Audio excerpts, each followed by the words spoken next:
हाय मित्रों, UPSC CSC 2022 MCQ batch में आप सभी का स्वागत है। इस बैच की श्रृंखला में आज हम अपना टेस्ट 2 है इतिहास से संबंधित सब्जेक्टिव, उसके क्वेश्चन डिस्कशन करने जा रहे हैं। जो नेक्स्ट क्वेश्चन है उसमें हमारा 75वां क्वेश्चन ये कह रहा है, तीनकटिया पद्धति के कारण नील की खेती करने वाले किसानों की दुर्दशा की जांच के लिए निम्नलिखित में से किसने महात्मा गांधी को चंपारण आने के लिए मनाया। आपको बताना है इसमें से कौन सा ऑप्शन सही है। मित्रों ये तो सरल क्वेश्चन है, आप सभी को बताना चाहिए। जो ये राजकुमार शुक्ल थे, इन्होंने गांधी जी को इनवाइट किया था चंपारण आने के लिए, जो किसानों की दुर्दशा थी नील की खेती करने की दृष्टि से। इस दृष्टि से देखें तो हमारा कथन एक सही हो गया।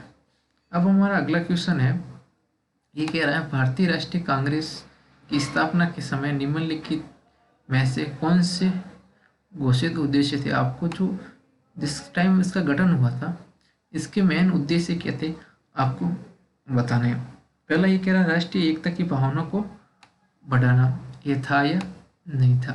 दूसरा कह रहे हैं सामाजिक कुरीतियों का उन्मूलन। तीसरा कह रहे हैं सार्वजनिक सेवाओं का भारतीयकरण। अब मित्रों आप एक बार देखोगे तो पता लगेगा ये सभी उनकी घोषणाएं थी, उनके उद्देश्य थे। बट मित्रों आपको ये ध्यान होना चाहिए, जब कांग्रेस का गठन हुआ था उस टाइम इसका जो उद्देश्य था वो सामाजिक सुधार के संबंध में इतना नहीं था। ये एक राजनीतिक संगठन के रूप में उभरा था। इसका यही उद्देश्य था कि प्रशासनिक सुधार कैसे हो, संवैधानिक सुधार कैसे हो, नागरिकों को अधिकार कैसे मिले और आर्थिक समृद्धि कैसे हो। सामाजिक समृद्धि के संबंध में उस टाइम इसका इतना ध्यान नहीं था। इस दृष्टि से देखें तो मित्रों इसका दूसरा कथन जो सामाजिक कुरीतियों का कह रहा है ये आप नेग्लेक्ट कर सकते हो, ये रॉन्ग कर सकते हो। अगर आप दूसरा भी निकाल देते हो तो इसका सही ऑप्शन आपके सामने केवल 1 और 3 बचता है। ऑप्शन सी होगा। एलिमिनेशन मेथड से आप आसानी से निकाल सकते हो। इसका मेन उद्देश्य यही था, राष्ट्रीय एकता की भावना को जगाना, जो सार्वजनिक सेवाएं हैं उस पर भारतीयों का योगदान बढ़ाना एक उद्देश्य था। इस दृष्टिकोण से हमारे दोनों कथन ये सही हो गए और इसका आंसर सही सी हो गया। नेक्स्ट क्वेश्चन है, ब्रिटिश काल में बंगाल में शिक्षण संस्थाओं के विकास के संदर्भ में उन्हें उनकी स्थापना के कालानुक्रम में व्यवस्थित की थी। आपको कालानुक्रम में व्यवस्थित करना है, कौन सी संस्था पहले स्थापित हुई, कौन सी उसके बाद में हुई, आपको सही कालानुक्रम बताना है। मित्रों आपको पता होगा ये कलकत्ता मद्रास से है, ये वॉरेन हेस्टिंग के काल में हुआ था 1781 में। इस दृष्टि से देखें तो ये 1781 हो गया।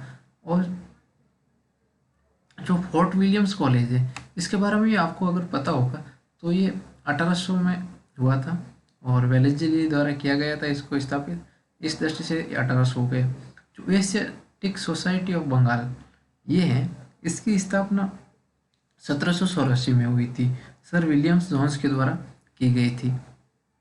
और जो कलकत्ता विश्वविद्यालय ये आपको पता होगा, जो वुड्स स्पेट्स आया था उसके तहत जो 3 विश्वविद्यालय स्थापित किए गए थे बंगाल में, मद्रास में और बॉम्बे में, उसी के तहत इसकी की गई थी 1857 में। इस दृष्टि से देखें तो हमारा एक कथन सबसे बाद में होगा। तो मित्रों एक तो सब में आ रहा है, और जो ये कलकत्ता है ये 1781 ये सबसे पहले होगा। तो सबसे पहले ये आ रहा है इसमें और इसमें आ रहा है। इसका आशय है कि या तो कथन एक होगा सही या सी होगा। ये हमारे कैंसिल हो गए ऑटोमेटिक। अब हम देखते हैं इसमें जो तीसरा है, तीसरा 1800 में आ रहा है, और जो ये चौथा ऑप्शन है ये 1784 में आ रहा है। इस दृष्टि से देखें तो चौथा ऑप्शन पहले आएगा, तो चौथा पहले इसमें है। इस हिसाब से हमारा ऑप्शन सी सही हो गया। इसका आंसर सबसे पहले है कलकत्ता मदरसा, दूसरे में है एशियाटिक सोसाइटी ऑफ बंगाल्स, और तीसरे में है फोर्ट विलियम्स कॉलेज, और सबसे लास्ट में है कलकत्ता विश्वविद्यालय। अगला हमारा क्वेश्चन है, अकाली आंदोलन का तात्कालिक उद्देश्य क्या था। आपको तात्कालिक उद्देश्य बताना है। पहला कथन ये कह रहा पंजाब क्षेत्र में कोई कर नहीं आंदोलन आयोजित करना, गुरुद्वारों को भ्रष्ट मंत्रों के शुगल से मुक्त करना, बी ऑप्शन ये कह रहा है। सी ऑप्शन ये कह रहा है अंग्रेजों के विरुद्ध व्यापक स्तर पर सविनय अवज्ञा आंदोलन आयोजित करना। डी ऑप्शन ये कह रहा है युवाओं को राष्ट्रीय आंदोलन में शामिल होने के लिए प्रेरित करने हेतु क्रांतिकारी साहित्य का सर्जन करना। आपको बताना है अकाली आंदोलन का तात्कालिक उद्देश्य क्या था। दोस्तों आपको बता देता हूँ 1920 के आसपास जो भी गुरुद्वारे थे ये भ्रष्ट महंतों के आधिपत्य में आ गए थे। इसी भ्रष्ट महंतों को हटाने के उद्देश्य से ये आंदोलन की शुरुआत की गई थी और फिर इनको हटाया गया था और बाद में गुरुद्वारा सुधार एक्ट आया था 1925 में। उसके तहत समितियों की नियुक्ति की और उन समितियों के तहत इसका प्रबंधन किया जाने लगा गुरुद्वारा का। इस दृष्टि से देखें तो हमारा ऑप्शन इसका सही बी हो गया। अब हम अगले क्वेश्चन की तरफ बढ़ते हैं। अगला क्वेश्चन 79वां ये कह रहा है कि राजा राम मोहन राय के संदर्भ में निम्नलिखित कथनों पर विचार कीजिए। आपको राजा राम मोहन राय के संदर्भ में जो कथन दे रखे ये बताना कौन से कथन सत्य या आपको सही कथन पूछा।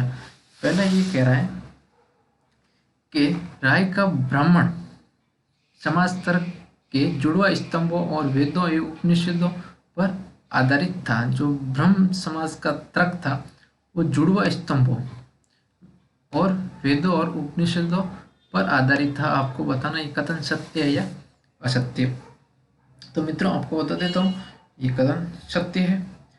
पहला हमारा कथन सत्य है। जो दूसरा ये कह रहा है उन्होंने किताब लिखी थी उस बारे में कह रहा है प्रिंसेप्ट्स ऑफ जीसस। तो मित्रों ये भी कथन सत्य है। ये इन्होंने ही किताब लिखी थी।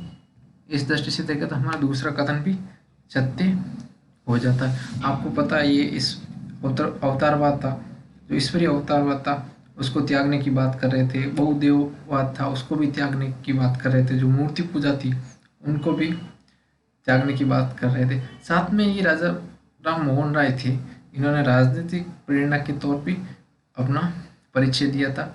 उन्होंने राजनीतिक सुधार के उद्देश्य से भी अंग्रेजों से वार्ताएं की, उनको लेटर दिए थे। इनका बहुत योगदान है और ये बुक थी 1820 में लिखी गई थी। इस दृष्टि से हमारा दोनों कथन सत्य हो गया। तो इसका सही ऑप्शन सी हो गया।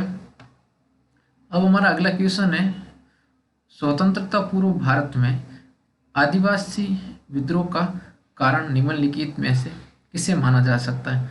मित्रों आपको बताना जो ये कारण दे रखे जो आदिवासी विद्रोह से संबंधित है या नहीं आपको सही बताना है कौन सा सही प्रयोग है। पहला ये कह रहा है राजनीतिक स्वायत्तता से वंचित होना। दूसरा ये कह रहा है उनके क्षेत्रों में ईसाई मिशनरियों का दखल। और तीसरा कह रहा है बाहरी लोगों द्वारा संस्कृतिकरण आंदोलन का उदय होना। तो मित्रों आपको बता देता हूँ, आप थोड़े पहले ऑप्शन से कंफ्यूज हो सकते हैं कि उन आदिवासियों में राजनीतिक स्वायत्तता की ऐसी कोई बात नहीं होती होगी, लेकिन जरूर होती थी। उनमें भी एक राजनीतिक सिस्टम होता था। जब अंग्रेजों ने उनके राजनीतिक सिस्टम पर आधिपत्य कर लिया था, उनको अधिकार छीन लिए, तो जंगल के अधिकार थे वो छीन लिए थे। इस दृष्टि से वो आंदोलन करते थे। तो इस दृष्टिकोण से देखें तो हमारा पहला कथन सत्य हो गया, ये कारण है। दूसरा ईसाई मिशनरी थे, वो आदिवासियों का धर्म परिवर्तन कर रहे थे। इसी दृष्टिकोण से देख के वो आदिवासी थे, उन्होंने आंदोलन शुरू कर दिया। तो दूसरा कथन भी मित्रों हमारा सत्य है। और बाहरी लोगों की जो संस्कृति आदिवासी लोगों की संस्कृति को प्रभावित कर रही थी, इसी को देखते हुए आंदोलन हुए थे। इस दृष्टिकोण से देखें तो हमारा तीसरा कथन भी सत्य हो गया। तीनों कथन सत्य हो गए। तो इसका सही आंसर तीनों डी में मिल रहा है, एक में। तो ऑप्शन डी सही हो गया। अब हम अगले क्वेश्चन की तरफ बढ़ते हैं। अगला क्वेश्चन हमारा कह रहा है खिलाफत आंदोलन के संदर्भ में निम्नलिखित कथनों पर विचार कीजिए। आपको खिलाफत असहयोग आंदोलन है उसके बारे में बताना है कौन सा कथन सत्य है। आपको सत्य पूछा है मित्रों, आपको कूट भी सत्य पूछा, ध्यान रखना दोनों सत्य पूछे। पहला कह रहा है आंदोलन के दौरान मुस्लिम लीग ने राजनीतिक मुद्दों पर भारतीय राष्ट्रीय कांग्रेस को पूर्ण समर्थन दिया। आपको बताना है कि मुस्लिम लीग थी, इसने जो कांग्रेस को राजनीतिक पर पूर्ण समर्थन दिया या नहीं दिया, असहयोग आंदोलन और जो खिलाफत आंदोलन था उस टाइम। तो मित्रों ये बिल्कुल कथन सत्य है, क्योंकि इसने दिया था इस टाइम। और दूसरा कथन कह रहा है महात्मा गांधी ने ब्रिटिश सरकार द्वारा उन्हें दी गई केसर हिंद की उपाधि लौटा दी थी। मित्रों आपको थोड़ा इसमें आप कंफ्यूज हो सकते हो कि महात्मा गांधी ने केसर हिंद की उपाधि असहयोग में नहीं लौटाई थी, बट वो एक असहयोग का भी पीरियड था। इस दृष्टि से देखें तो हमारा दूसरा कथन भी सत्य हो जाता है। उन्होंने ये उसी टाइम लौटाई थी। असहयोग आंदोलन का भी ये पीरियड था 1919 और 20 के तहत। आंदोलन की अवधि के दौरान बिहार विद्यापीठ और जामिया मिलिया इस्लामिया अस्तित्व में आए थे। मित्रों ये भी कथन सत्य है, इसी के दौरान आए थे जामिया मिलिया इस्लामिया और बिहार पीठ। इस दृष्टि से देखें तो हमारा तीसरा कथन भी सत्य हो गया। और जो काशी पीठ थी वो भी इसी टाइम आई थी, आपको पता होगा था। और ये आंदोलन नागपुर अधिवेशन के दौरान शुरू हुआ था। इस दृष्टिकोण से देखें तो हमारा तीन ही कथन सही और सत्य हो गए। तो इसका सही आंसर डी होगा, 1, 2 और 3। अब हमारा अगला क्वेश्चन है भारत में ब्रिटिश शासन के संदर्भ में अधोगामी निश्चेदन का सिद्धांत। आपको बताना ये किससे संबंधित है। जो अधोगामी निश्चेदन का सिद्धांत है, ये जो ऑप्शन दे रखे उसमें किससे संबंधित है। पहला ये कह रहा है भारतीय सिविल सेवा से भारतीयों के कठोर और पूर्ण बहिष्कार से। जो भारतीय सिविल सेवा से भारतीयों के कठोर और पूर्ण बहिष्कार से संबंधित है या नहीं है सिद्धांत। दूसरा कह रहा है कंपनी की सेना में भारतीय सैनिकों को शामिल करने के लिए भारत में ब्रिटिश शासन द्वारा प्रयुक्त भर्ती संबंधित रणनीतियाँ।